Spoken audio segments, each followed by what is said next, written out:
എൻ്റെ ഈ ഓട്ടം എവിടെയാണെന്നല്ലേ, മീറ്റിങ്ങിന് പോകാനുള്ള പെപ്രാളാണ്. സച്ചുവിനെ ഇന്നലെ അമ്മയുടെ അവിടെ ആക്കി. ഇപ്രാവശ്യം കോട്ടയമായിരുന്നു മീറ്റിംഗ്. 5:15-നാണ് ട്രെയിൻ.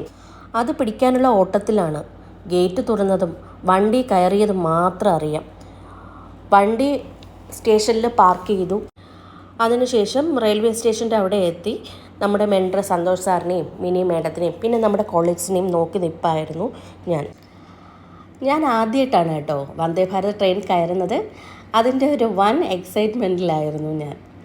ചെറിയ കാര്യങ്ങളിൽ വലിയ സന്തോഷം കാണുന്ന ഒരു വ്യക്തിയാണ് ഞാൻ എന്നെ തന്നെ പുകഴ്ത്തുകയാണോ എന്നൊരു തോന്നൽ. അല്ല. അങ്ങനെ ഞങ്ങൾ ട്രെയിനിൻ്റെ അടുത്തോട്ട് എത്തി കയറി. എൻ്റെ സന്തോഷം എൻ്റെ മുഖത്ത് തന്നെ കാണാമായിരുന്നു. വെള്ളം കുടിച്ചു പോയി ഞാൻ. ഹിപ്പോപ്പൊട്ടാമസ് വാ തുറന്ന മാതിരി എന്ന കമൻസ്. പിന്നെ ഞാൻ പല ആംഗിളിൽ വെച്ച് എന്നെ തന്നെ നോക്കി പ്രശംസിക്കുകയായിരുന്നു. നേരം പരപരാ വെളുത്തപ്പോൾ മഞ്ഞൊക്കെ വീണ് പുറത്തോട്ട് കാഴ്ചയൊക്കെ നോക്കി എൻ്റെ പൊന്നോ ഒന്നും പറയാനില്ല, ഭയങ്കര പോസിറ്റീവ്. അങ്ങനെ കോട്ടയം എത്തിയപ്പോൾ മിക്കവരും നമ്മുടെ ബിസിനസ് മീറ്റിൽ വന്നവർ അവരൊക്കെ ഒരു ഹായ് പറഞ്ഞു. പിന്നെ അവിടെ നിന്ന് ഓട്ടം പിടിച്ച് സൂര്യൻ വന്ന് മുഖത്ത് ഉമ്മ വെച്ച ഒരു ഫീലായിരുന്നു. കണ്ണ് തുറന്ന് നോക്കിയപ്പോൾ സൂര്യൻ അമ്മാതിരി വെയിൽ. പിന്നെ രജിസ്ട്രേഷനൊക്കെ കഴിഞ്ഞ് എൻ്റെ നിപ്പ് കണ്ടാൽ നിങ്ങൾക്ക് തോന്നും ഏതോ ഫ്ലൈറ്റ് പിടിക്കാൻ എയർ ഹോസ്റ്റസ് നിൽക്കുവാണെന്ന്. സാറൊന്ന് അങ്ങോട്ട് മാറിയപ്പോൾ നോക്കാൻ ഏൽപ്പിച്ച സൂട്ട് കേസായിരുന്നു. ബിസിനസ് മീറ്റും ട്രെയിനിങ്ങും ഒക്കെ ആസ് യൂഷ്വൽ മാതിരി വളരെ യൂസ്ഫുള്ളായിരുന്നു.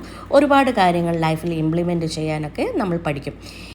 ഇച്ചിരി ഇടവേള കിട്ടിയ ഞങ്ങളുടെ സ്ഥിരം കലാപരിപാടി സെൽഫി എടുപ്പ് തന്നെയായിരുന്നു. മീറ്റിംഗ് വന്നു കഴിഞ്ഞാൽ എല്ലാവരെയും പോയി കണ്ട് സംസാരിക്കാറുണ്ട്. അങ്ങോട്ടും ഇങ്ങോട്ടും നടപ്പായിരുന്നു ജോലി. സുഗുണി അനുഷ്കയായിരുന്നു എൻ്റെ വീഡിയോ എടുപ്പുകാർ. 4 മണിയോടെ മീറ്റിംഗ് ഓവർ. 6:30 വേണേഡ് എക്സ്പ്രസ് ആയിരുന്നു. കുത്തിയിരിപ്പായിരുന്നു ജോലി. ഇരുന്നിരുന്ന് പണ്ടാരവളാവി.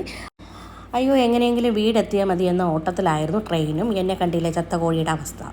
11 മണി അടുപ്പിച്ച് വീടെത്തി. ഇനി സംസാരിക്കാനേ വയ്യ. അടുത്ത വീഡിയോയിലൂടെ നമുക്ക് കാണാം. Ta ta, bye bye, okay, see you, bye by.